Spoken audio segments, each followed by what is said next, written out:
got her revenge today with a series of billboards across the country. A giant message to a married man was displayed high above giant billboards across the woman he's posing with is not his wife. The huge she's exposed in a big way. Have popped up from New York to San Francisco. We're hearing that Wilkins spent upwards of $250,000. Hell hath no fury like a woman scorned. Take this Times Square former billboard mistress for of example. Oracle co-president Charles Phillips plastered giant billboards in New York, San Francisco, and Atlanta exposing their affair. They showed a photo of Phillips and YaVaughnie Wilkins that read, "You are my soulmate forever." Trying to get back at her former lover, Oracle CEO Charles Phillips. President of one of the largest tech firms right here in the United States. Executive at Oracle, but a member of President Obama's Economic Advisory Board. Charles Phillips earned $19 million last year. He reconciled with his wife, and that set off his mistress. Likely never predicted he'd be busted. The giant billboards also feature a website address for a site that chronicles how the affair unfolded. So that everyone Knew that he was cheating on raised his questions about the status of his marriage to Karen Phillips. The site has more than 1,000 photos of the couple and dozens of love YaVaughnie letters. Wilkins dating back to 2001. This affair apparently went on for 8.5 years. His wife found out Phillips about it. decided to stop their affair and go back to his wife. The mistress put up the billboards as revenge. The woman wanted to get back at her ex-lover by putting... Spokeswoman tells CNN the billboards were not meant as revenge. They were a Phillips gift. has released a statement saying he did have an affair with the woman. Look at Steve McNair. An out-of-control mistress can cost you your job, your wife, your marriage, all sorts of things. This is the home YaVaughnie Wilkins shared with Phillips for more than 8.5 years. Two-acre lot with a pool and a tennis court. Price? Forever. $1 million. He should put up another billboard that says, "You are a crazy stalker, leave me alone." There's two sides to every story, There's right? two sides to every story, but come on, Today, man. after almost a week of very public revenge. Have since been taken down. YaVaughnie may be big, so to speak, for now, but her whereabouts are still unknown. Anybody who says Americans no longer have an imagination, all they need to do is piss off a woman. An angry woman is a creative genius. Check this out. In New York, a mistress who was mad at her boyfriend for going back to his wife put up a billboard of herself and the dude smiling and all todo en love, eh? Like, right? But she just didn't put up one billboard. She put billboards up all across the country in any city that dude might be, and put a link to a website that you could go to and see how much in love they used to be. Now that's a bitter freaking genius right there.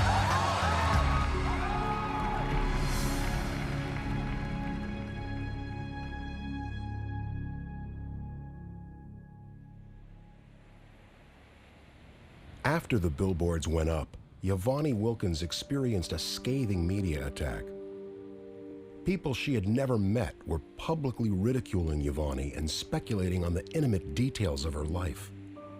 The truth is, no one knew very much about her. Considering the length of her relationship with Charles Phillips, the power he had, and the enormous amount of money involved in the scandal, one thing seemed abundantly clear. There was more to this story than the billboards. He was forced to admit that he had a nearly 9-year affair with a woman.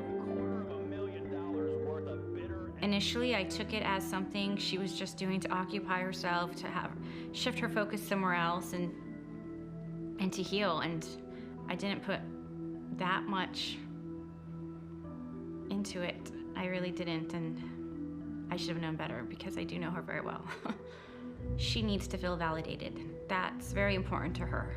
Not to be dismissed and have her feelings dismissed. And she wanted people to see she was in a real relationship with him, a long-term committed relationship, and she did not deserve what she got. My first thought was, what, this girl, man, you don't want to get a woman pissed off. You don't want YaVaughnie pissed off. You know, and I knew that. I was like, uh-oh, all hell's gonna break loose now. Welcome, everybody, to a very important I think Charles is the one that actually texted her or called her and told her that his job was in jeopardy. My first reaction was like, oh, shit. I mean, like, oh shit, and I paused for a while, and I'm like, oh my God, this is going to blow the MF up. When I heard this, I just beamed with pride. Is that sad that I was like, this is like, for me, what it felt like, I feel like when women in like the late 1920s found out that like women got suffrage to be able to vote, like just the pride that came in. Getting revenge is difficult, it's hard, and this woman nailed it. No! You can swear. You can swear. Every show wants a show, I so it's completely already over. disagree, by the way. Listen, why don't we stop treating these mistresses like they're the victims? She knew the game she was getting into. You know what? The person he loves lives at home with his kids. You live in an apartment for 20 grand a month to dress up like Little Bo Peep. That's all I'm saying. Hey, listen, let me tell you, you ask any wife in this country, love doesn't get you 20 grand a month. 20 grand a month gets you to shut your mouth. That's it. I agree with Josh. People were asking, they wanted to know, they were inquisitive. We were getting phone calls from the media, and none of us were talking. We were just worried about her because we knew she did not like hearing that some of the media was saying bad things about her. A woman launches an ad campaign after an affair. Hell hath no fury like a woman scorned. Deal that's got the company in the headlines on a huge You're cheating on your wife and then you go back to the wife. That's karma. What goes around comes around. This is what happens when men cheat and don't check their mistresses out. Pick better judgment than girls. If you're gonna cheat, then you deserve what you get. There's too much effort, you know? Use it for good. Being called the billboard mistress, it wasn't to prove she was a mistress. She had no knowledge. So it backfired in that sense. Everyone calling her mistress is very, very difficult. I think YaVaughnie was bitter, and this was her way of saying, what you did to me was not right. So I thought it was a great revenge. You know, I'm more go, YaVaughnie, you know. Did she want to hurt him personally? You know, she never said yes to me. I don't know what, really, if she wanted to. I think maybe it was just proving that, you know what, no, this wasn't about an affair. I think that was the main reason behind those billboards, I think. But it clearly lost that point of view because it became so much more.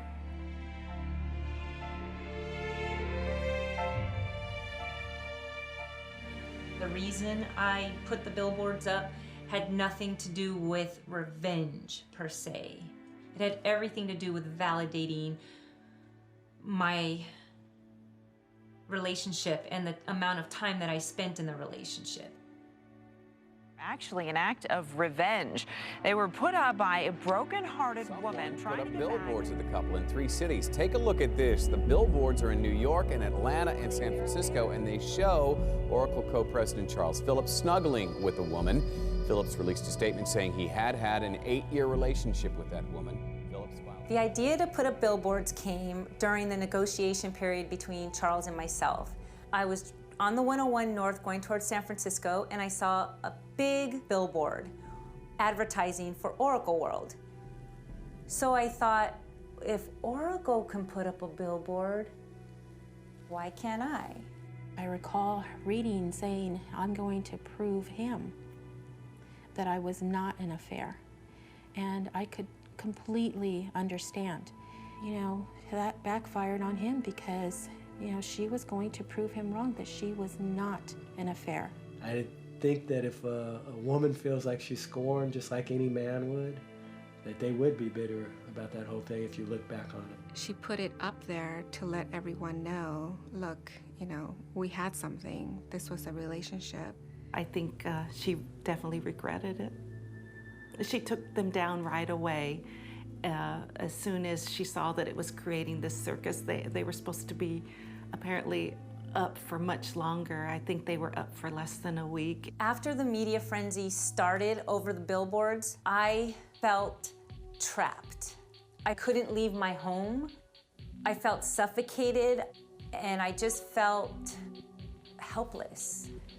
The media frenzy that came with it was unexpected and it wasn't wanted.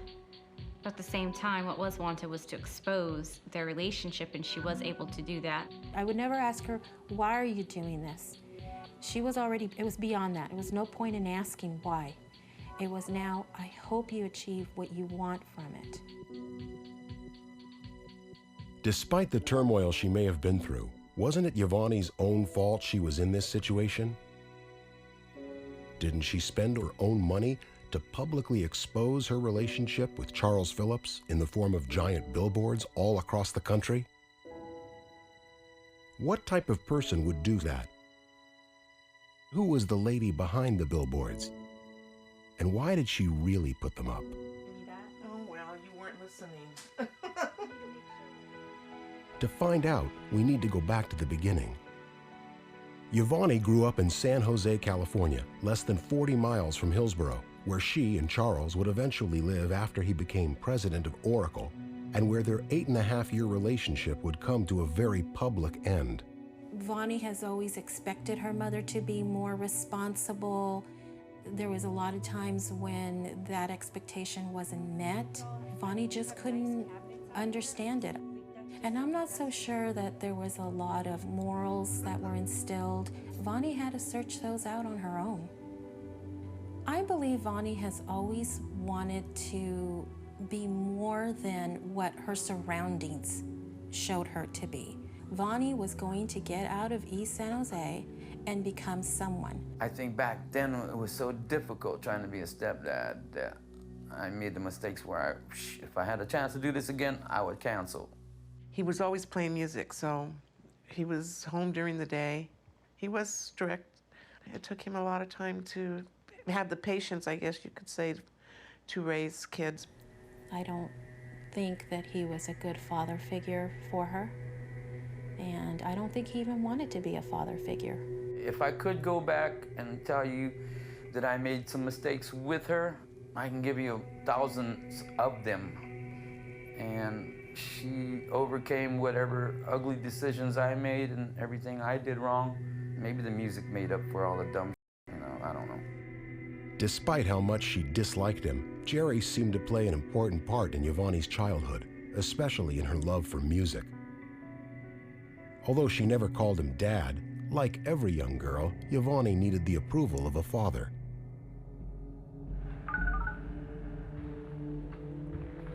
You have 2 unheard messages. It's Jerry Perez. Jerry Perez. Anyway, it's the 4th of July. This is Monday. Me and Mom had a great time in the backyard. Wanted to thank you one more time. And I love you, and I hope the music can help you out with your journey. Love you. End of message. Delete. Press 7. What I'm thinking about right now is, what will I do when he dies? I don't feel anything for him at all other than hatred and contempt and disgust, and so I don't know why I care. He's still the only dad I ever had. There was one time, I think I must have been in 3rd grade. My brothers and I were getting ready for school. He didn't go to work that day, so I was trying to brush my brother's hair because that was one of my chores. I was just brushing his hair really fast and I couldn't get the part on the side of his hair straight, and I knew that if my dad saw that my brother's hair part was crooked, my brother would get spanked with a stick. And so I kept trying to straighten the part, and it just made us later. And my dad came out of their bedroom and said, "You guys are gonna be late, you better go." So I tried to push my brother out of the bathroom, and my dad just said, "You can stay here." And I just knew what that meant. And so I just started crying, and my brothers left because they didn't want to get whipped. So they left, and I was just crying in the bathroom. And my dad had the nerve to say, "What's wrong? Why are you crying?" And I said, "I just want to go to school." And he said, "Don't you want to stay here and make love to me?" And I just looked at him like, "What? What did you say?" And he caught himself because he just said nothing. So the person who could do that cat has the fucking balls to leave me a message saying, "Hey, beautiful, I love you. I'm just thinking of you today." Fuck you. Fuck you. You fucked up my life. YaVaughnie bears the scars of this relationship with her stepfather. Wanting the approval of men, but not trusting them, had become ingrained and instinctual. The sexual abuse had shaped her childhood and shapes her personality to this day. I have a better sense of who I am now, so I deal with things more, but when I was younger, I definitely buried it. She loved a band called Duran Duran, and the thing that she had was this blue jean jacket, but yet it had all these buttons. This is so cool. She was a regular teenager, but her room was covered with Duran Duran, and herself covered with Duran Duran paraphernalia. It was cute, very cute. I've always known her as outgoing, not shy, self-assured. I mean, like any young high school kid, you're always looking to figure out who you are and what you are. Look at this thing. I used to wear this sucker every day. It weighs. While YaVaughnie had an obvious obsession with Duran Duran, it appeared to have a much deeper meaning than just a love for music. I think because I buried so much, it's like ridiculous things like Duran Duran buttons that bring me so much joy and that can make me cry because it was my salvation. It was the one thing I could escape to. Isn't it possible that she wasn't only in love with Charles, but actually obsessed with him as well? All throughout history, there are numerous accounts of powerful men and their obsessed lovers whose relationships turned into deadly breakups. But was this relationship destined to be one of those fatal attraction stories? We may find the answer in their history together. When YaVaughnie moved to New York, I thought it was great for her to get out and follow her dream and do something different and not be stuck in San Jose. So I thought that was really, really fabulous. We met at Morgan Stanley. YaVaughnie came in. She had this long, curly hair, and she walked on her tippy toes and like, "Hi, I'm YaVaughnie." And we're like, whoa, that's some serious energy coming in here. Charles was a software and enterprise analyst for Morgan Stanley, and it wasn't long before YaVaughnie caught his eye. So it was probably about 8 o'clock at night, and he came over and asked if I was interested in like taking a dinner break, so I thought nothing of it. So we went to BB King's, and I'm sitting there talking, and he started flirting with me. And he was just like, "You've got the most beautiful hands I've ever seen." I think he said he had to travel for the next couple of weeks, and then he actually called and said, "I want to take you out on a date." So that's when it all started. Although Charles was still married, he had told YaVaughnie that he and his wife Karen were separated and going through a divorce. The two became exclusive in February 2001. They were great together, you know, to sing together and the way they interacted together. You could see that YaVaughnie was proud of him and very taken with him, and I thought that he showed that he was very interested in her as well. I just thought they were very well suited together, same taste, they both love New York, and I couldn't have picked a better man for her than him. We just thought he was great and great for her. He seemed to be respectful and quiet, surprisingly. I thought he would talk more, but he was quiet, soft-spoken, but always very kind and gentle. And kind of a contrast to YaVaughnie, who was always lively, laughing, and loud. So it was a good contrast, the both of them. I looked him straight eye to eye, and he told me he wanted to marry YaVaughnie. I just remember thinking, wow, he's a really attentive boyfriend, because he was not only taking care of YaVaughnie and making sure she was okay, but her family and friends that she had there. And I just thought that was very attentive of him, and it made me happy to see she was with someone like that. He was a cool guy, very loving, affectionate. You know, he was a person that you could sit and you could talk to, and he'll, you know, give his little smart comments about whatever, you know, but he was a cool guy. People always knew about Charles because YaVaughnie always talked about Charles and how he was the only man in her life. So they, again, seemed like they made a great couple, seemed very loving towards each other, and that their relationship was not a secret. He was an extremely intelligent guy, but I was teaching him things, and it was just a different type of relationship for me. I didn't feel like I had to impress him. I felt that he welcomed my views and made me feel smart. In essence, she was really bringing him down to earth. He worked in this, high-profile company and position, and at the end of the day, she was really his touchstone. I was with someone who loved me and who appreciated me with all of my quirks, with all of my flaws. It was just a feeling like I was in a partnership.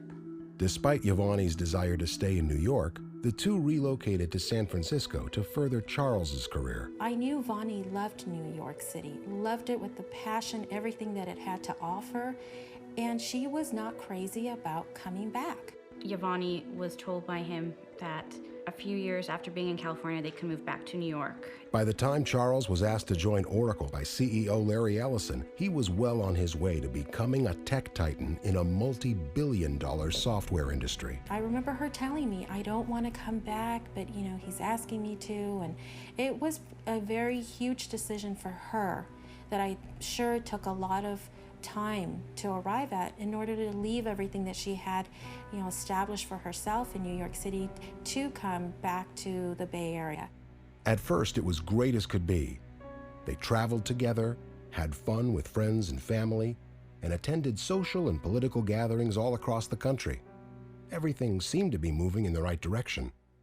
Charles went to great lengths to make sure YaVaughnie would not suspect he was lying about his marital status. In 2005, he confirmed part one of the divorce was final by holding an elaborate and expensive celebration at the exclusive Palmilla Resort at Los Cabos, Mexico. And once the couple moved to Redwood Shores so that Charles could be closer to work, YaVaughnie thought they'd be spending more time together. There was an instance in 2006 when I found his BlackBerry, and there was an email from Charles to his assistant, and the email from Charles asked, "Is it okay if I bring Karen?" And the assistant said, "Oh, of course." So they were making arrangements for an event on Larry Ellison's yacht for Oracle World. So of course I called him out on it right away, and his explanation was Karen is the PR person at Oracle.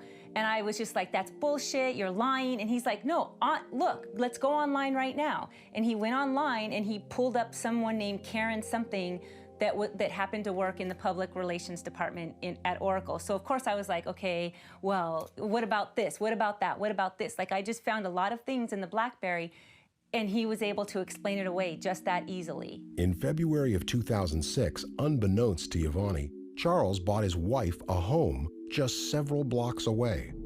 Although their relationship appeared to be growing stronger than ever, YaVaughnie was often left alone. She wasn't happy with the frequency of business trips Charles had to do for Oracle, as well as the time spent on prestigious boards from coast to coast. What would bring me back down to earth when I would get upset with him is coming to the realization that he was working so hard not to stay away from me. He was working as hard as he was working to be able to provide us with the most amazing life that anyone could ever imagine.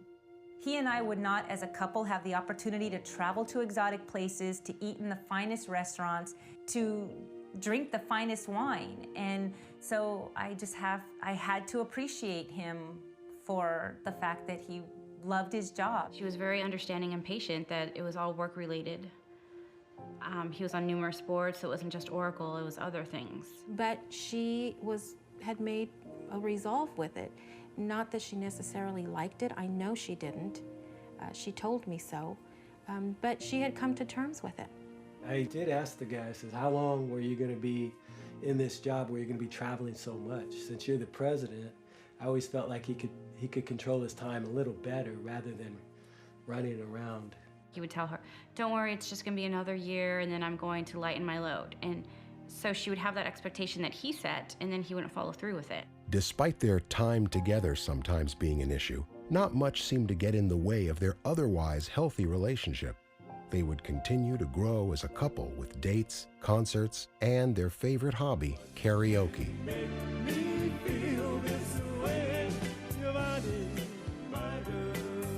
And it was those times that would help their relationship continue to last. Charles and I went to business meetings and business dinners together. Charles took me to his college reunion, the Obama inauguration. He and I took his son Chaz on many, many play dates in Central Park. We had multiple dinner and lunch dates together, the three of us. We took Chaz to concerts, bowling. We met his father for drinks in New York City.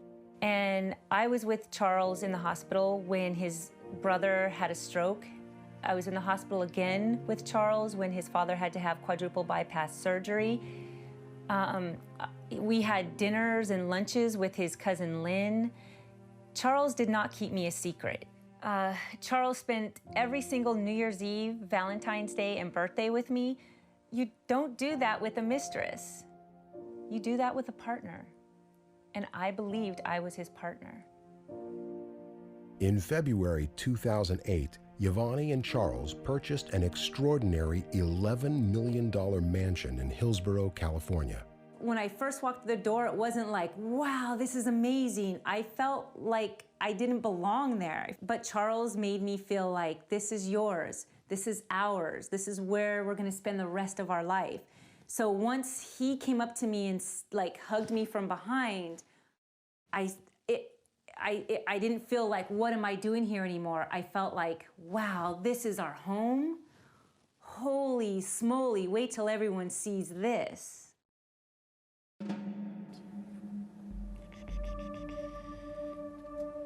A week after they purchased their new home, YaVaughnie received an anonymous email that would ultimately begin the downward spiral to the relationship's fateful end. Dear Karen, I am writing you because we have two things in common. One, Charles Phillips, and two, the possibility that he may have transmitted a disease to you. I was recently diagnosed. I am certain that it was transmitted from Charles. I am writing to you because I know he is a pathological liar and probably has assured you that you are the only woman that he has been with for a long time. And because you never doubted him, you don't use condoms. You should. I made the same mistake, and it has cost me dearly. Yes, I am angry, but I also have nothing to gain by exposing his lies. He has lied to you from the first day, and he is still lying to me about why he is not yet divorced. He is the one to bring up divorce and remarriage and living together. I was the reluctant party. We even discussed reversing his vasectomy so that we could have children. I thought he did not need to suggest it if he did not mean it, right? Manipulation, it is what he does. Do you really know why he is never home? He lives with me part of the time. He has an apartment with some woman in Redwood Shores and then goes to New York to stay with another woman at their apartment. He is splitting his time between at least 5 women. Be assured that when you are not with him on that business trip, someone else is. He does not like to sleep alone. He has literally gone from one bed to the other, with me on Friday, you on Saturday, and another on Sunday, with not one condom. He pretends to be so busy that I feel special that he has taken time to shower his precious attention on me. Sound familiar?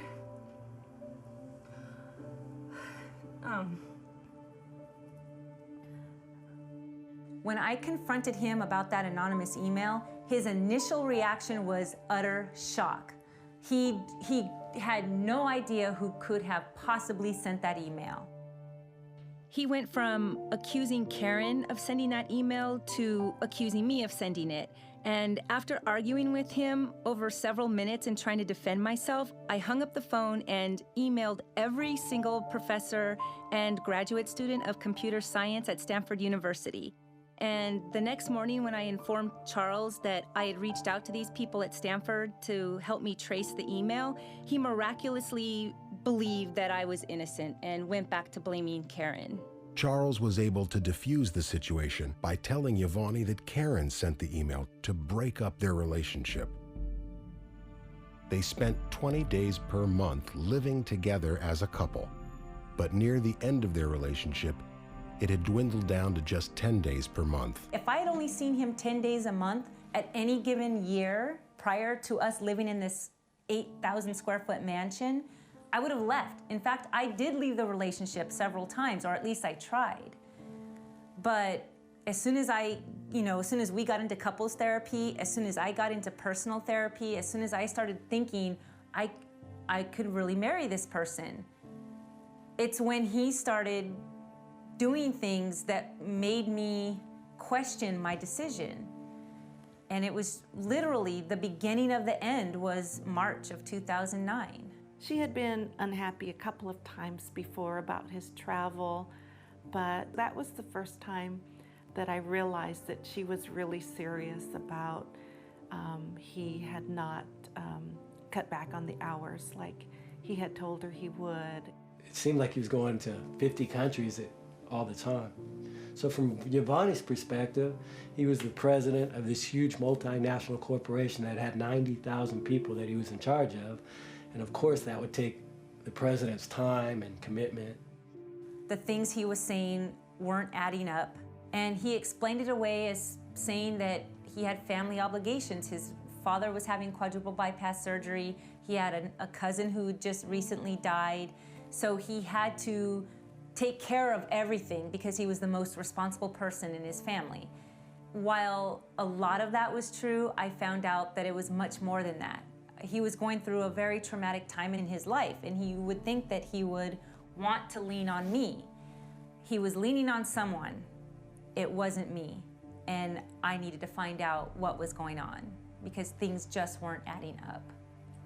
Whatever issue or problems that YaVaughnie was going through, I know that she wasn't just going to sit and take it. I know she would try and find out or look into it further, so it wasn't a surprise to me when she said she hired a private investigator, but it's what this private investigator found out that surprised me, and I guess everyone else, including YaVaughnie. The private investigator came back with news that he was still married, and that the homes that Karen had, that was supposedly her own home, was actually registered in their name. The private investigator gave her the information that stated he had a wife and had several other girlfriends.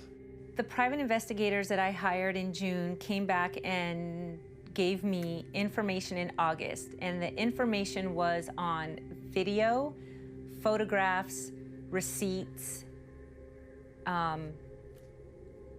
It was devastating, and once I received that information, the relationship was over. There was no way Charles was going to be able to talk himself out of that. It was really sad to hear that. I was angry, I was hurt because he had hurt her so much. It was just a tragedy. I had so much respect for Charles, which I completely lost after that. And I respected YaVaughnie even more. I remember her working out in the backyard on the barbecue on top of a granite countertop with her computer. And I went back there and I go, "Hey, YaVaughnie," and she's like, and you could just see the frustration in her face. And she's like going, "I hate this house." And so my thought was that the reason why she was frustrated was because of the things that were going on within the house. So I never expected that there was an internal problem within the family. So when that happened, I just just sat back and I just listened. It was me being the big sister now, me having that open ear and listening to her pain and just say, "Oh," and just keep saying, "Oh my God, I cannot believe this has happened." I was angry. I felt really bad for YaVaughnie, but I was angry for her at the same time because she had devoted so much of herself with Charles. I mean, there was no other man in her life but Charles. In a way, I felt kind of cheated too, so it was like a big deception. I was hurt by it because, we let him into the family and you know, we cared a lot for him. We loved him too, like a family member. So yeah, you know, we were all very upset by it because, you know, we already saw him as family. It was just really devastating. It was something that I never expected him to do. You know, she had given up quite a bit in her own personal life.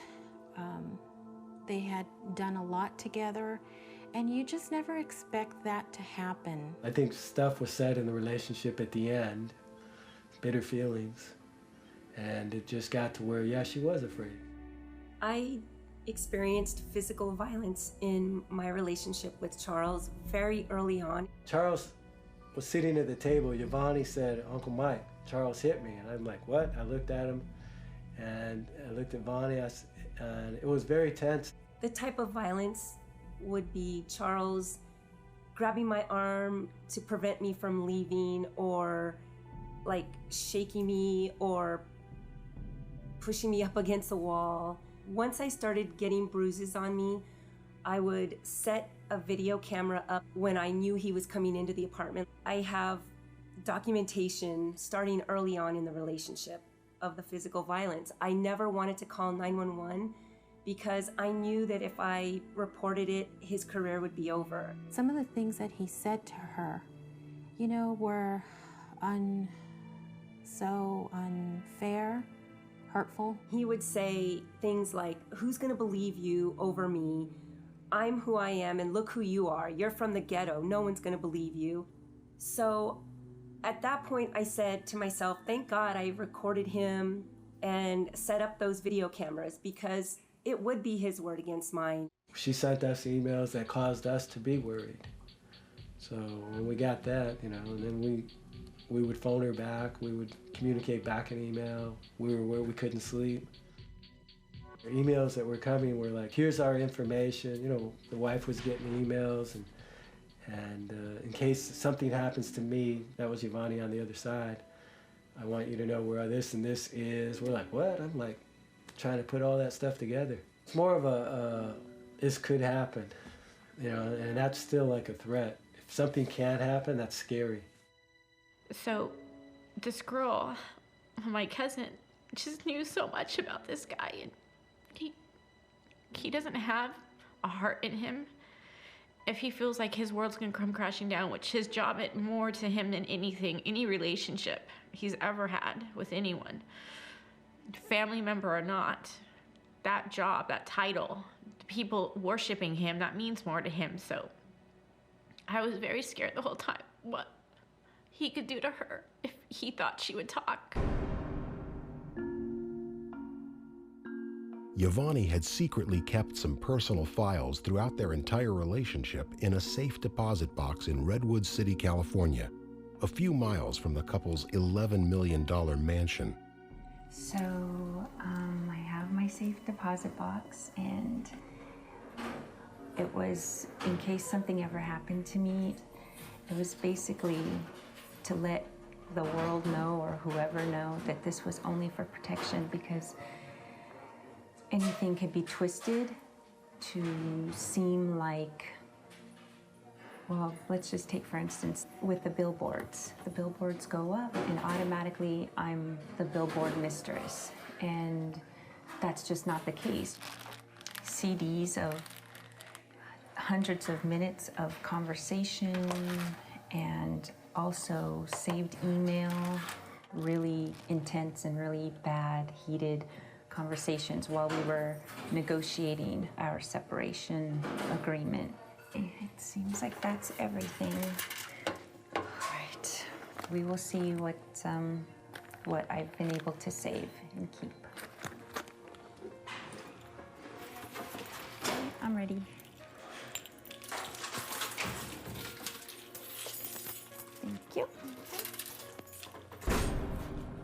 During the negotiation process of the breakup, I always had to carry my computers with me, my CDs, all of my external drives. I lugged everything around in the car with me everywhere because I just did not trust Charles. And one day he just showed up in the middle of the day. So I rushed into the bathroom of my office and I just threw like my computer bags in there with my 3 laptops, and he came into my office, and as I'm walking towards the bathroom, he's closing the door, and so I stuck my foot in, and I said, "What are you doing in my office?" He was like, "I need to use the bathroom." And I said, "No, get out of my office." So I'm trying to push my way into the bathroom because I knew that if he was in the bathroom and noticed the bags in the shower, he would turn the shower on. He knew I was working on stuff. So we're like struggling back and forth, and I'm keeping my foot in the door. I'm leaning in to try to reach for the phone, and he pushed me off balance. And so I grabbed the tie and I fell down to the ground, and I'm like trying to pull him out. Get out of the office, get out of the office. And he's trying to like kick me out. So I get the phone and I'm dialing 911, and I was like, "Help, 3250 Ralston Avenue, get out of the bathroom, get out of my bathroom." And he just kept yelling, "I need to take a shit, I need to take a shit." He pushed the door open and went in to grab the phone. And as he's grabbing the phone, I run into the bathroom and I grab my computers, or I grab the bags that had the computers. And so he's on the phone with the 911 operator, and he just says, "Oh, sorry, wrong number. There's no emergency here." Hello? Hi, this is Kelly with Hillsborough Police Department. No, we're fine, thank you. Sir? Hello? Can you tell me what's going on there?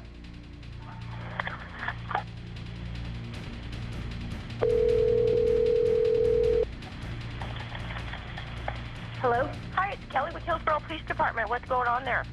Nothing. Sorry. What? Okay, who are you? Yeah, I live here. What's your name? YaVaughnie. What is it? YaVaughnie. YaVaughnie? Yeah. Oh, everything is fine. I accidentally called. I was calling 411. So how come you were screaming while calling 911? I was yelling. I wasn't screaming. Okay, why were you yelling that? Because I was yelling at the person that I was... Ma'am, what were you guys fighting over? It was a personal matter. What's his relationship to you? I don't want to give out any other information. Thank you. So the police come to the door, and I'm trying to tell them there's nothing going on, everything is fine. And so they said, "We can't leave until you tell us what happened." So I made up this big elaborate story. They left thinking that it was some guy in a white van that I was calling for help from. And I just ended up protecting Charles again. When they first broke up, I had responded to her that, in every relationship, there's a lot of give and take. Little did I know that she was giving a whole lot more. He was secretive, very secretive, and he didn't show his hand that much. You had to pull things out of him, But one of the things that we were sitting at a table for dinner one time, and it had the 7 sins. And 2 of the 7 sins, he said were good. I was like, what? They're sins for a reason. He said greed was very good. That stuck out in my head. I forgot, greed and lust, I think is what he said. They're both good. And I guess that was his way of giving me like a clue what he was all about. But she'd written in her email that Charles had described her as their relationship was an affair. That's hurtful when you spend 8 years with someone. You are not an affair, you are not a mistress. You try to not blame yourself, but it's very hard. It's very hard to not think about, what did I do to create this situation? Or what did I say or didn't say? What didn't I do enough of? So you go through all of those emotions, and the fact that he lied, above all, that he lied. So then you start thinking back as to everything that he shared, how much of that were lies? What was true and what was a lie? And it really breaks you down. After finding out the truth about Charles's multiple relationships, YaVaughnie called it quits in August 2009. She was devastated and understandably angry. She still felt like he lied to her. She gave a lot of herself. She gave you can't get back the years she gave, probably 2000 to 2010 years in a relationship, to find out that it was a hoax. The couple began negotiating a settlement. YaVaughnie decided to stay in the home they bought together during the nonstop negotiation process until they could come to an agreement that would satisfy both of them. I mean, it was a very long negotiation period, and people will think, why did she stay in that house if she was so scared or whatnot? But she really protected herself. She had cameras, video wire on her all times. She kept me updated, and I would come by, always unannounced, just to show up so he knew people were there. And she couldn't leave that house because she needed her settlement. If she left, there's no way he was going to negotiate or settle with her. The settlement was finally agreed upon in November 2009, and after receiving an undisclosed amount of money, YaVaughnie left the house. YaVaughnie understandably needed space and time to heal and decided to start over in Southern California. I always said there's no way in hell I will ever live in Los Angeles. It's just not me. It's too Hollywood and too glamorous and too focused on looks, and that's just not the type of person I am. YaVaughnie had come a long way since their breakup. She had worked hard to get where she was. I'm putting all of the resources into the patent and was currently working on getting a patent approved. I got one of the logos I started working. The business was also allowing YaVaughnie to get her identity back. After putting so much time and energy into her relationship with Charles, she was playing catch-up. So this thing that I'm patenting is going to revolutionize air fresheners. I'm not patenting the scent, I'm actually just patenting the mechanism that's holding the scent. And what's really difficult is the cost. Just to start a production of 1,000 parts can cost like $15,000 to $18,000, and I told Tony there's no effing way.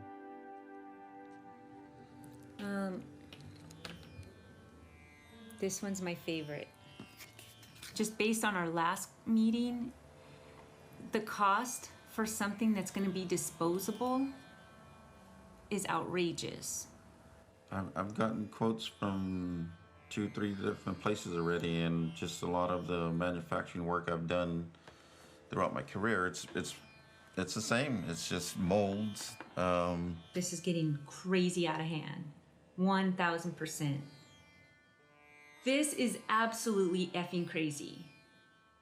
I'm not kidding. You're looking at me and you're smiling, and you're making me laugh. I'm just thinking because you know what? This is what people go through. They got an idea and they want to go for it, and then when they find out the cost to build, they just scrap it. Despite having already spent a large amount of money on her patents, it seemed as though YaVaughnie hadn't thought everything through. She had put the ultimate pressure on herself, almost like it was a contest. If she gave up, then Charles would win. And if she lost, she would never be able to recover. YaVaughnie needed to prove her worth to herself. She was determined to rise above those who had brought her down. There were specific words that Charles had told her that echoed hauntingly in her mind. You have no follow-through. And those words were the rallying point for her career going forward.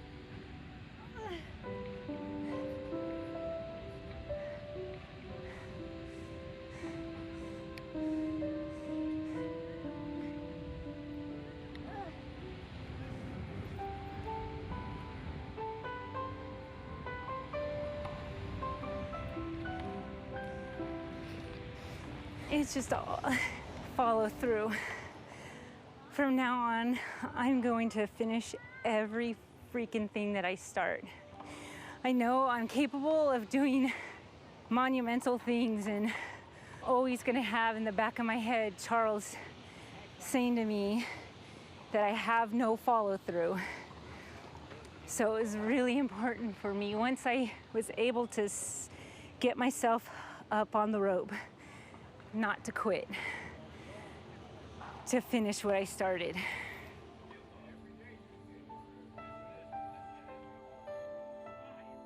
Unfortunately, the world had a way of reminding YaVaughnie what she had lost. She was asked by her cousin Michelle to be the maid of honor in her wedding. Love. Looks beautiful on you. Oh, that's sweet. Misha and Seth. Take time to enjoy each other, spoil each other, laugh, love, and appreciate each other. Here's to many, many years together. Love you both, Thea, Annie, and Uncle Jerry. And it's like a pretty princess dress.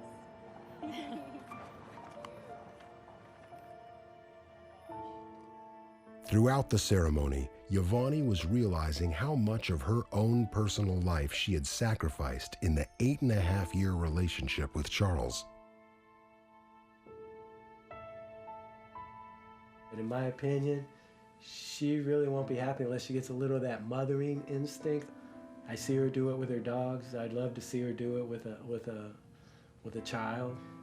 You become more different. You become less than just focusing on yourself. You become so much more. She began to move forward, attempting to make up for her lost time. Although she was now single, the chance of motherhood seemed more unlikely than ever.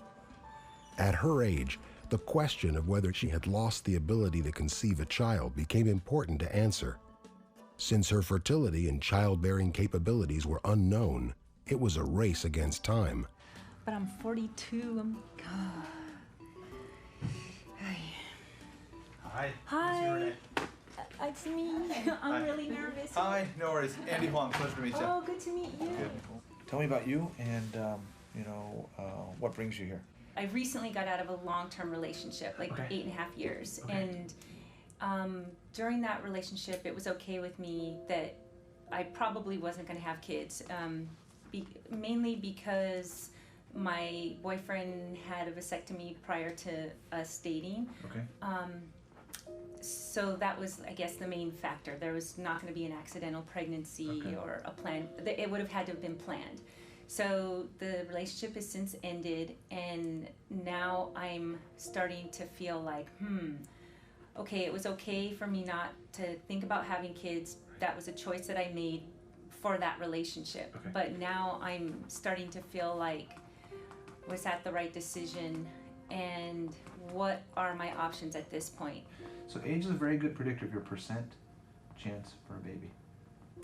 So if you came to me, you were 20, and you asked me, Andy, what's my chance of getting pregnant? I'd say it's very good. It's about 97% in your lifetime, okay? If you came to me when you were 30, it's dropped a little bit, but still very good, about 95%, okay? At 40, 70%, not bad, okay? At 45, this is where the big drop-off occurs, okay? This is down to 13%. 13? Okay? Yeah. Wow. Okay? And this is just based on your age alone, okay? So just based on your age and your birth date, this tells me kind of what your chance of getting pregnant is. So in a minute, we're going to do an ultrasound. I'm going to count all the follicles on your right side and your left side, okay? That's ovarian age. And this is going to be very important for us today. Okay. Because this is going to tell me, yes, you are 42 years old, but are your ovaries potentially younger, all right? Because then that can open up doors for doing different things. Like, I don't know why I'm getting emotional. It's okay. Is that something you could tell today? Today we're going to check your AFC. We're going to take a look at all the follicles you have, okay?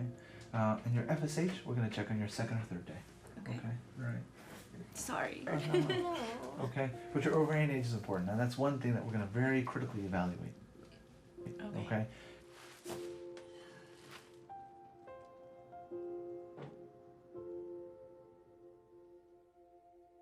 YaVaughnie's patent was materializing. Her invention was a toilet roll air freshener that would dispense fragrances automatically with every pull. The design had already been finalized, and it was time for her to make a prototype. I feel like I'm going through these roller coasters, and I need to get used to having so much responsibility. I've had it pretty easy considering what I'm about to put myself through, so I just have to get used to not getting stressed out and doing whatever I can to mold it into something that's easier to swallow. So that's my challenge. I need therapy and a drink. Things were progressing with her patent. But more importantly, YaVaughnie was finally letting her friends back into her life. It's been a long time since we all been together, and I miss hanging out with you guys on a regular basis. I just want to thank my girlfriends for being here for me and being patient and not hating me and not being really upset that I didn't reach out and return your calls and return your emails when you were sending them to check up on me. I just needed that space.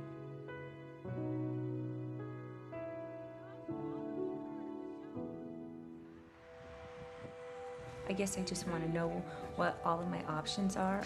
Just given the fact that I was sexually molested at such a young age and then got out of this long-term relationship, with somebody who had multiple unprotected sexual partners, I just want to make sure like that it's like not all tangled up down there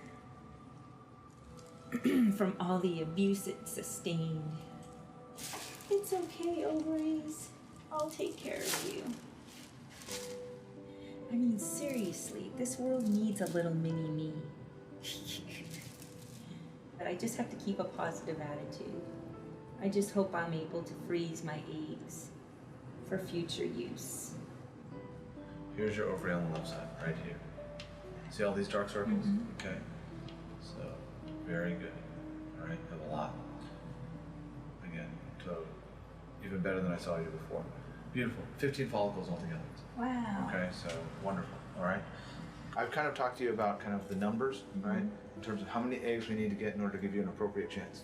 Right. You know also that the data is on women under 38. Right. And you're kind of in an unknown territory, okay? Can you get pregnant even though you're over 38 with these frozen eggs? Yes. But the reality is I don't know. I can't give you hard numbers that your chance of getting pregnant with these frozen eggs is, 15% or 10% or 5% even, right. Okay? It was so fast. Well, obviously it was good news. He said that I had more follicles today than I had on Thursday or Wednesday when we were here. So he said my ovaries were looking good. No matter how hard she tried to keep pushing forward, something would always bring the disastrous breakup with Charles to the forefront. There's a car always sitting at the edge of the alley across the street from mine. Come on, dogs. Whoever's in the car notices me, the car takes off. So that started happening in January after the billboards. Around this time, YaVaughnie began to become paranoid. She was convinced that if someone was outside waiting in their car, they must be following her. But why would someone do that? Why would anyone be out to get her? The next day I came out and the very same vehicle was sitting here in the same spot. And this went on for about 4 weeks, every single day. So at that point I started thinking, okay, Charles must have someone following me or Karen must have someone following me. But after a while, it continued. The same guy kept coming back. He stayed all day for weeks on end. Then YaVaughnie realized that her intuition might actually be right. But why would someone be following her? Did she have information that someone would kill for? Was Charles behind this? Or was it third-party industrial espionage out to hurt Charles? Or YaVaughnie? She was the girlfriend of one of the most powerful men in the corporate world. How much did he confide in her? This is something that's been happening since January. And call me paranoid, but I believe that I'm being watched.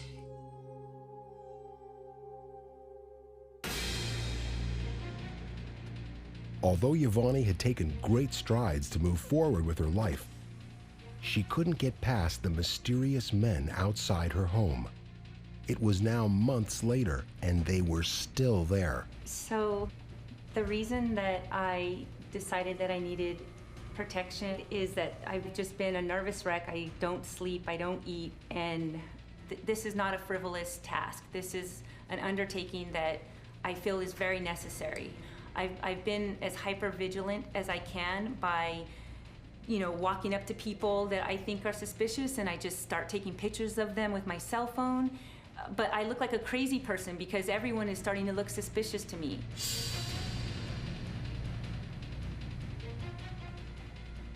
Basically, we'll be doing counter surveillance, and like I said, any potential threat that comes on foot or by car or whatever, we're going to be there to intercept it. So you just need to start relaxing at this point and understand that you're being taken care of, and we'll start moving forward. Relax? What the hell is that?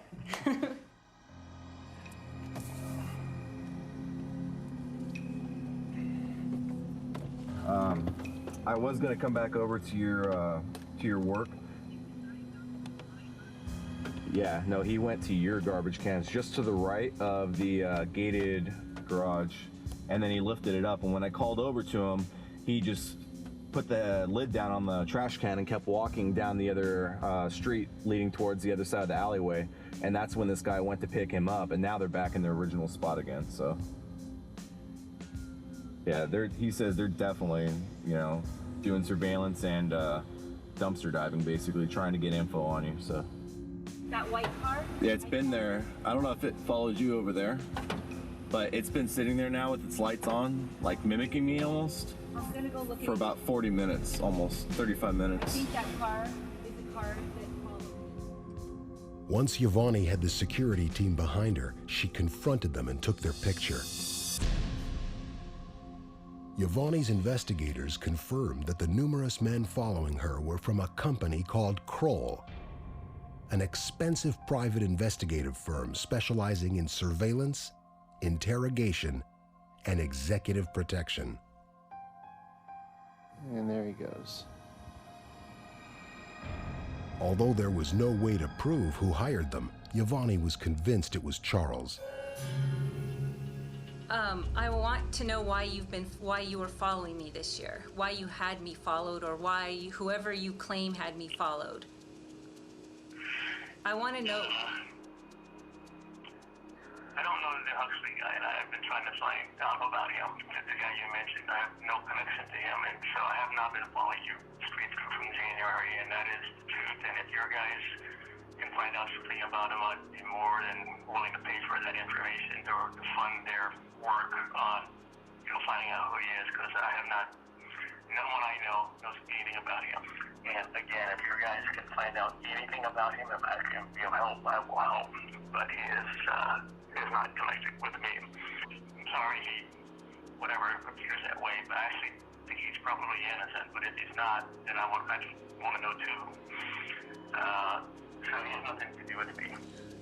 I find out that this guy is parked at the top of my driveway. He is no innocent guy, okay? This guy has been following me. He followed me all that day that I called you, and I've got witnesses who saw him the day that I came out of my parking garage. The guy in the green truck has been out there since January. There's nothing you're gonna say that's going to convince me that you don't have a clue of who these people are. I'm not, calm down, please. Let's not talk to me like this, or talking to each other like this. Let's just talk, okay? We don't have to do this. You wouldn't be hearing from me right now had you not had me followed all year. You can sit there and deny it all you want. We're not following. You sit there and lie, and then stop talking over me. I listened to what you told me 10 times. I recorded it like I record every one of our conversations. I know that. I listened to, and I know you know that I recorded. I know you know I record the conversations. Well, hold on. But once you keep saying things, you start believing it. You worked all the entire year. A lot of those vehicles that you came up with and that picture of that gun and name had nothing to do. No one can find any of that stuff. Okay. And so there's a dichotomy here, and I wanted to, like I said, you want to go to arbitration, subpoena everybody, and find out. I don't need for you to admit it. I don't need it. Because it's not true. Fine. I know. Just like a lot of the that you lied about for 8.5 years wasn't true. You're concerned about. Let's find out. Bye, Charles. I'm sick of you talking over me. Goodbye, loser.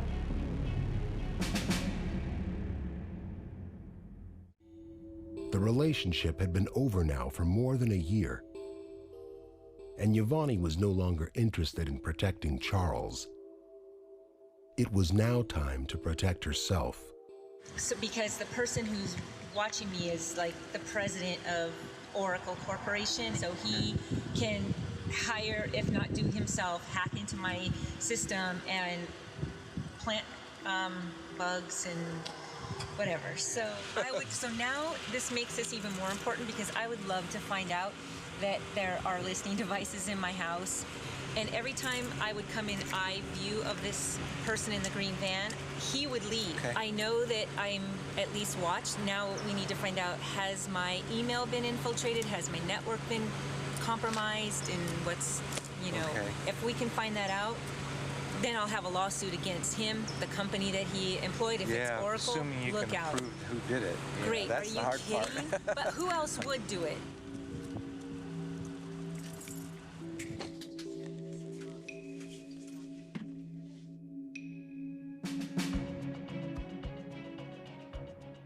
I work for a very high-profile executive protection firm. I do electronic countermeasures, which means checking for bugs and wiretaps. Look for anything that might be standing out, any high-frequency signals, hidden cameras that they aren't aware of, that type of thing. There was a guy in a big, dark SUV. He had an elaborate computer set up in his car. So it's not like I have a bunch of enemies. I just have one person who wants to make sure I keep my mouth shut. Hey, how you doing? I'm glad you were able to come today. That's how serious this is. Like, he would think of everything. And if these guys are a large-scale reputable firm, that is clearly an illegal act, and the individual that's sitting out there doing that would be looking at jail time. And I really don't think that they'd do that. They have to break the communication protocols. Just because they're outside and pointing something at your house doesn't mean they're getting access to your network. I know that if somebody's been sitting outside my house since January, I know they have to have gone into my computer, into my network. And now we're just never gonna know. And it just makes me so mad that I'm just not protected.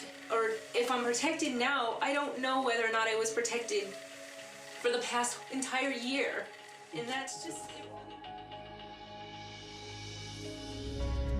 Who's been following me? Who's been following me? I want to hear it from your mouth. I don't have a name. It's been open 4 hours overnight. I've been asleep and just got in. I don't have a person's name. I actually don't know what the person's name is. I want to know who it was that hired this company to follow me all year. I told you that already. I told you my law firm did that. Your law firm just fucked you bigger than everything. You're a liar. You told me everything right now, and that's... What's the name of the fucking company? What's the name of the company? Well, people I hired did this. What's the name of the company, Chuck? You paid for it. What's the name of the company? You're not going to tell me? Is that what you're saying? You're not going to tell me? I said security. I hired back then. Whoever hired these people on your behalf, you up, because you would have never heard from me. What are you going to do to me? Why don't you ask your lawyers? Why don't you ask your lawyers? Your lawyers have been following me. Wait a second. I'm trying to figure out a way we can resolve this. It was already resolved. I would never have called you had I not realized that you're the person that's been having me followed all year. So, you. Sue me. I'm not going to... Goodbye, Charles. Goodbye. Goodbye. There's a saying, hell hath no fury like a woman scorned. And I guess the this head is of one of the largest tech firms is starring in a new billboard in Times Square. The problem is the woman he's posing with is not his wife. The huge sign was apparently put up by the longtime girlfriend of Charles, Phillips, the president of... The decision to actually put the billboards up came after the Tiger Woods scandal happened. It really made me angry all over again, hearing how many women were coming forward in that scandal, claiming to be the only woman in his life. Having the billboards go up was my way of saying, in the only way I knew how, which was to be the first woman to come out and claim that I was in a relationship or a committed long-term relationship with Charles.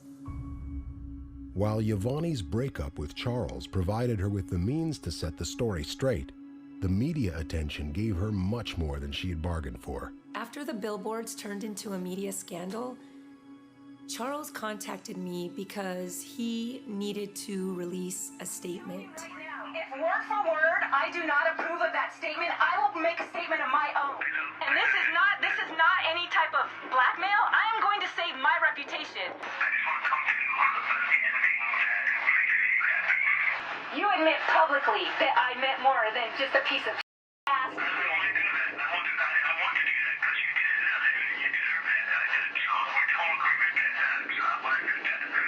Charles and YaVaughnie entered into yet another contract. The two of us agreed on word for word exactly what was to go into that press release. Yeah. I acknowledge that you're sharing this relationship with YaVaughnie Wilkins. It's very true that when she was not a mistress, I had initiated divorce. Relationship with Wilkins has ended, and we both wish each other well. Perfect. Despite the two drafting the statement together, Charles released a statement different than what they agreed upon. He took the sentence out, which read, contrary to recent reports, YaVaughnie was not a mistress. And he added a sentence in there that he and I never discussed. And that sentence was, my divorce proceedings began in 2008. As far as I was concerned, or as far as I was led to believe, he filed for divorce 6 months prior to us dating in 2001. And in 2004, part 1 of his divorce was final, and part 1 was that the marriage was dissolved. It took another 3 years before part 2 was finished, and part 2 entailed the financial agreement, the child custody agreement, and the child support. So him releasing that press release made it seem like from 2001 through 2008, I was in a relationship with a married man, when in fact, I knew that he was divorced. I would never have been in that relationship that long if I knew that he was still carrying on a relationship with his wife and having relationships with these other women. YaVaughnie felt disparaged. In exchange for the billboards and website being taken down, Charles agreed to pay YaVaughnie the remaining 45% of the value of the house. Up till this point, he has not complied with the contract. It's December 2010, 6 months past the date that he promised and agreed to putting the funds in my account. So I am going through all of my audio tapes to give to my attorney to determine whether or not I have a case against him. So I did not pursue him until I found out he was having me followed all year. My attorneys and the investigative firm that I hired came back and told me that the car that's been sitting outside my home since January of 2010 is a hired investigator from a company that Charles hired. Game on.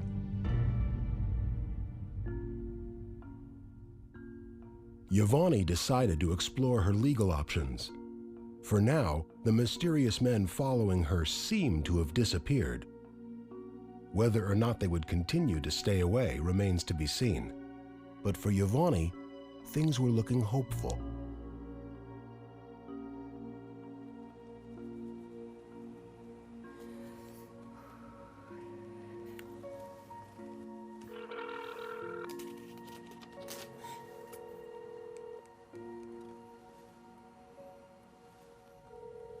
Please answer.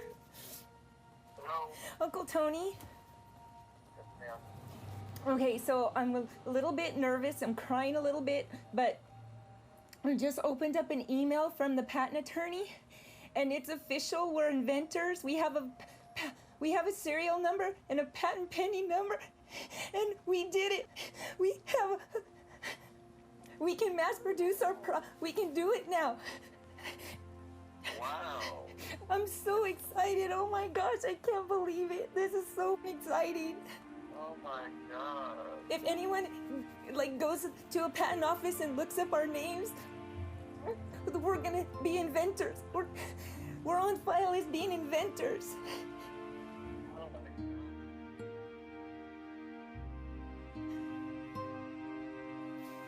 Oh, it's so hot. It was the first successful business venture of her life. But it was more than just that. The invention was a symbol of her ability to overcome the obstacles in her life that had always kept her down. It represented the follow-through that Charles always told her she lacked. It also symbolized the possibilities to come. I think you're the cutest inventor I have ever seen with my eyes.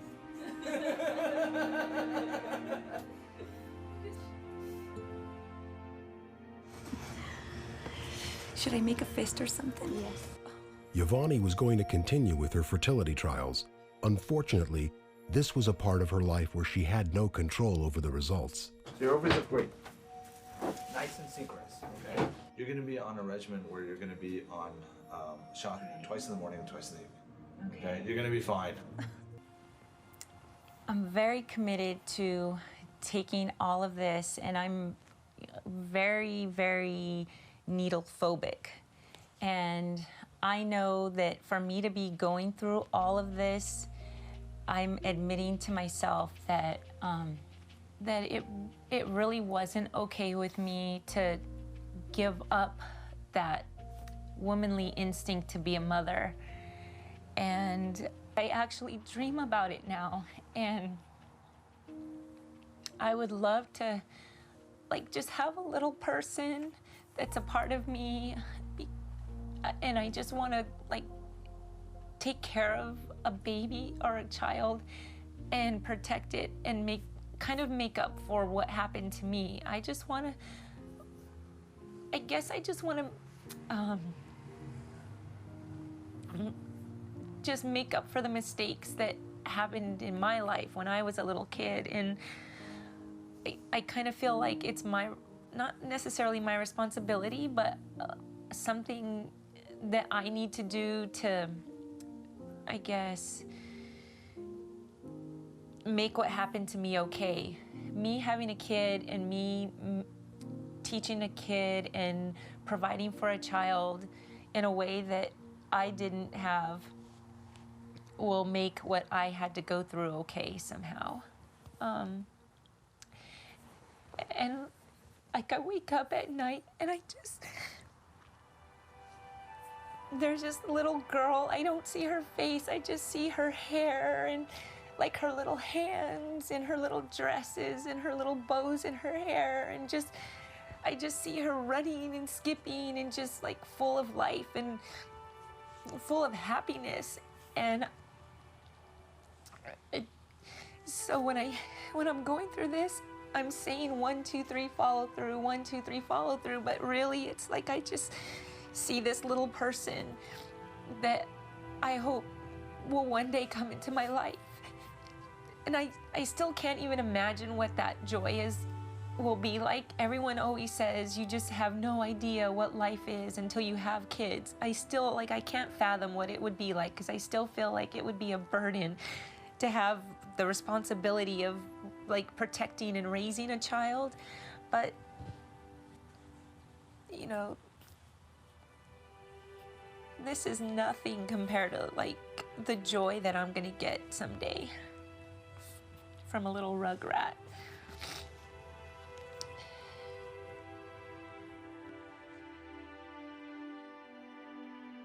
YaVaughnie has come a long way since the breakup. She is now the CEO of 4 separate companies, and her patent is officially in production. She's worked hard to get where she is, but unfortunately, some things YaVaughnie still has to leave up to chance. After all the weeks of birth control pills and ovulation kits and fertility shots, Dr. Huang is finally going to put me under anesthesia and suck out my eggs, throw them in the freezer, so that when I'm ready to get pregnant, I'm going to be using 42-year-old eggs as opposed to, who knows, 60-year-old eggs.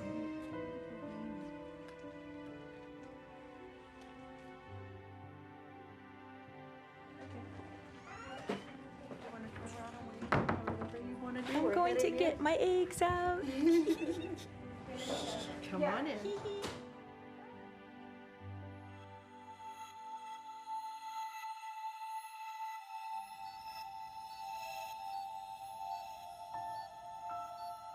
The lucky number is 13. Yay! Very nice, very nice. We got more than a dozen. Exactly. All right, my dear, how about sitting up?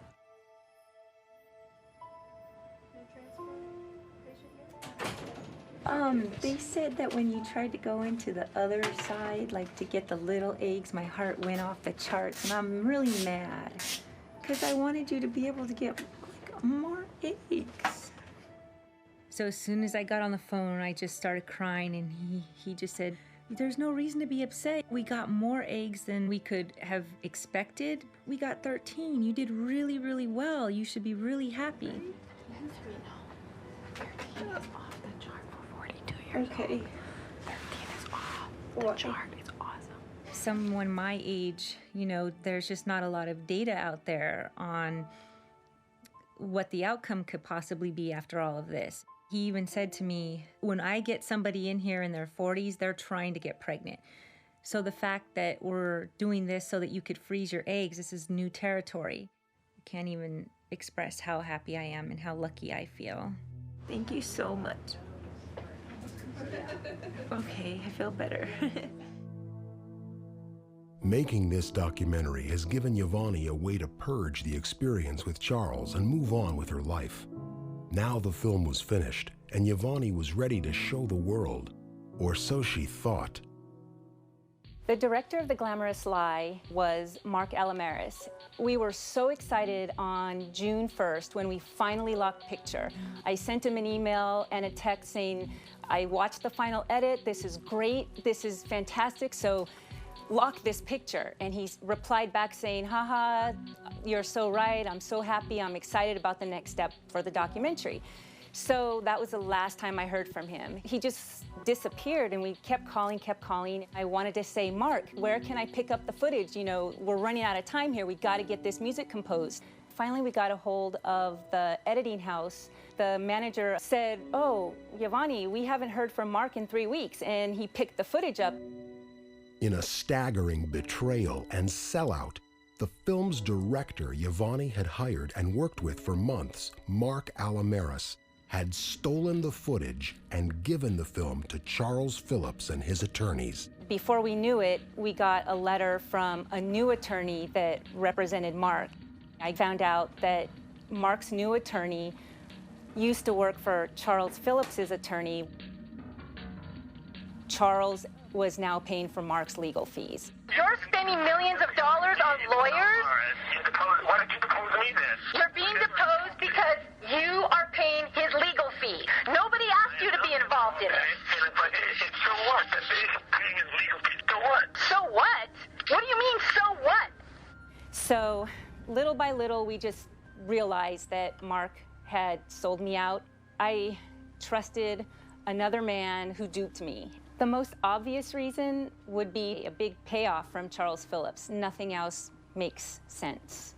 I considered Mark a very, very close friend. I considered him a family member. I mean, we were together every single day for a year and a half, shooting 12 hours a day, and he met all of my family, a lot of my friends, and he was just privy to personal information about me and life's journeys. And I think I was more hurt by Mark stealing my footage and working with Charles than I was finding out that Charles was cheating on me and not the person that I fell in love with. I was more hurt and deeply wounded by Mark's betrayal. I had my security agents go to his house and they asked him for the footage. He was like, "I don't know, I have to talk to my lawyers." So they call me and they say, "Okay, YaVaughnie, he's not gonna come outside, what do you want us to do?" So I said, "Well, hold on a moment, let me get my attorney, Marty, on the phone." And while I was on the phone with them, they started saying, "YaVaughnie, he's loading the truck and it looks like a box full of hard drives." And I'm telling Marty, "Marty, he's trying to leave with the footage." And Marty says, "Well, don't let him leave." So they prevented him from leaving with my film footage until the Santa Monica Police Department went to his house and basically told my security guys that they weren't legally allowed to block him in. And they said, "Well, he can leave. If he wants to walk away and get to his other car, he can go." And they said, "No, you cannot block this guy in. You gotta leave." So they left, and of course, Mark was able to leave and be gone for another 2 weeks with the film footage. The process of getting the footage back from Mark was emotional, long, draining, frustrating. I had to have my lawyer send a demand letter. We basically just said, we're demanding that he return the footage immediately and tell us everyone that he's shown the film to or sold the film to.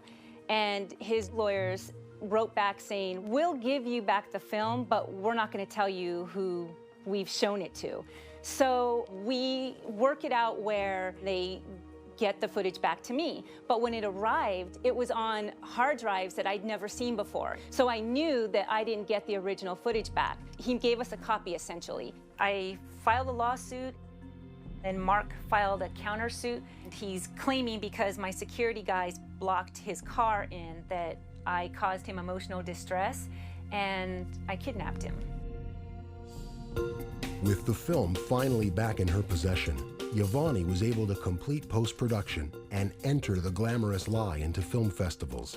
Audiences could finally see the film and judge YaVaughnie's story for themselves. The moment I found out we got into the Harlem Film Festival was one of the happiest days the past 3 years. We had been accepted to 6 other festivals before we got word on Harlem, but Harlem was more important to me because it's a New York Film Festival. I feel New York is my home. We were able to work it out where we got screened at Harlem before the other 6, so we made Harlem our world premiere. And I was so excited leading up to this day. I contacted old friends, I contacted media, and tried to get as many people as I could to attend this festival, because up until then, I haven't spoken to anyone about the whole billboard situation. As soon as I land in New York for the festival, I get this email from my PR team that said, urgent, Charles is trying to stop the festival. What Charles Phillips did was he had his lawyer, Lisa Bloom, send a letter to the festival and the theaters. Not only did Charles have his lawyers send a cease and desist letter to the offices, but he had his private investigators locate the home address of the directors of the film festival. The director told me that he got home into his secure building and found underneath his door a letter, a FedEx package from Lisa Bloom's office, basically threatening them. A demand to cease and desist from any and all screenings of A Glamorous Lie to whom it may concern. If they screened my documentary, they would be sued. The director recognized Lisa Bloom's letterhead, and he was like, oh my God, these people are sending, how did they find out where I live? I can't believe this. He said, we're gonna screen your documentary no matter what. Please be advised that Mr. Phillips intends to hold you legally responsible to the fullest extent of the law, including instituting litigation against you and any appropriate individuals. This letter is not intended as a complete recitation of Phillips' rights and remedies, all of which are expressly reserved. Enjoy the film. I think he's sending the cease and desist letters because he's told a lot of people a lot of different stories. And I believe that in me finally talking and getting out my version of what happened between the 2 of us, he's going to have to answer to that. If, according to his lawyers, everything in my documentary is a lie, what I want to know is, why haven't they sued me? They've had the footage and the documentary for over a year. They knew we were entering into film festivals. They've never sent me a cease and desist letter. They're sending it to everyone else associated with me as a way to intimidate them. What Charles didn't realize would happen with the press that his cease and desist letter generated was that we won the Audience Choice Award. And the criteria for that was we generated the most press out of the 61 films. We had the most intense Q&A session that they'd ever had in their history, and the fact that people were coming in for the next 2 days asking to see The Glamorous Lie. The documentary really isn't about Charles, it's about my life. So more than anything, it's my First Amendment right to tell my story. Following on the heels of the Harlem International Film Festival's success, and despite Charles's ongoing legal threats to shut the film down at every venue, the Bel Air Film Festival awarded The Glamorous Lie the Audience Award and also the prestigious Jury Award for Best Documentary. YaVaughnie Wilkins' side of the story was finally being told and winning the hearts of audiences. Where I am today is not where I would have been had I not been in the relationship with Charles. What I have been through has made me a better person. I really don't have anything to be angry about. He's not worth me being angry over, but I'm worth me being happy. My mom was only 16 when she had me. She could have had an abortion, but she didn't. So with that luck, what am I gonna do with this life? Right now, the drive that I have never had in my life, it's just unstoppable. I just feel that I love the place that I'm in right now. What an awesome position to be in. So I just feel very lucky to be me right now. Just very, very, very fortunate.